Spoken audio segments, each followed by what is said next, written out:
Oh man, I can't believe the plane crashed. I can't either. But don't worry, as long as we all stick together, we will survive. You said it. Oh god, what was that? Stay calm, everybody. As long as we stick together, we can fight this thing. Alright? Alright, guys? Guys? You are just the worst kind of people.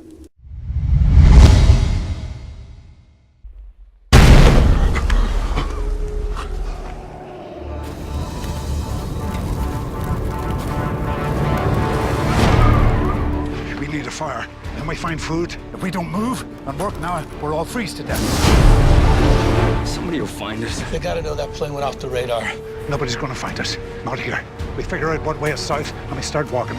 The Gray. So before I delve into this movie, let us take a sec to talk about the one, the only, Liam Neeson. We're talking about Darkman, Zeus, Batman's trainer, a man who single-handedly took down the entire sex trafficking operation, and even taught young Darth Vader that the Force is really made up of midichlorians. Fuck you, George Lucas. Anyway, The Gray is about a man named Ottaway, played by Liam Neeson, who works on an oil drilling site protecting workers from wolves. On his flight home, the plane crashes into the remote Alaskan wilderness, and it's up to Neeson as well as the other drill workers to survive the harsh weather and the wolves. Now, the trailers for this movie gave everyone the impression that this was going to be an all-out action feast, with Liam Neeson kicking the crap out of wolves. And while that's not the case with The Gray, this was still a really good movie. From the start, I found myself engrossed in the scenery and landscapes. Joe Carnahan does an excellent job behind the camera, and he really makes the uncharted territories of Alaska seem bleak, cold, and unsettling. You feel as if you're alongside this crew trying to survive. Speaking of the crew, Liam Neeson is great in this movie. Everything you would expect Neeson to be like is in this movie. He's tough, badass, and doesn't give a shit who you are. But wait, there's more! He has a lot of dramatic depth in this movie, which really helps make him an established character. You really feel for him, and you want him to survive as well as the rest of the crew. You feel for the oil workers as well, but it's a shame that the movie doesn't distinguish these characters that well. Sure, the characters are likable, but the movie barely gives them backstories, and when they do, it doesn't really fit well. On the same note, it's really easy to see which character is going to die next. But like I said, these characters are likable, and they have good camaraderie with one another. Now, the thing I hear most people talking about is the wolves. Now, like I said earlier, this is not an all-out action movie, so unfortunately, there isn't much man versus wolf action. But the movie does a smart thing by using the wolves as a presence. It's all about what you can't see that makes it scarier. So overall, despite some flaws, The Gray is still a harsh and relentless thriller that's both scary and gruesome. If you're a fan of Neeson, or if you just want a good survival flick, this is one to check out. Overall, I give The Gray 4 out of 5 stars. So guys, hope you enjoyed this review. If you want to see more videos from me, you can check them out now.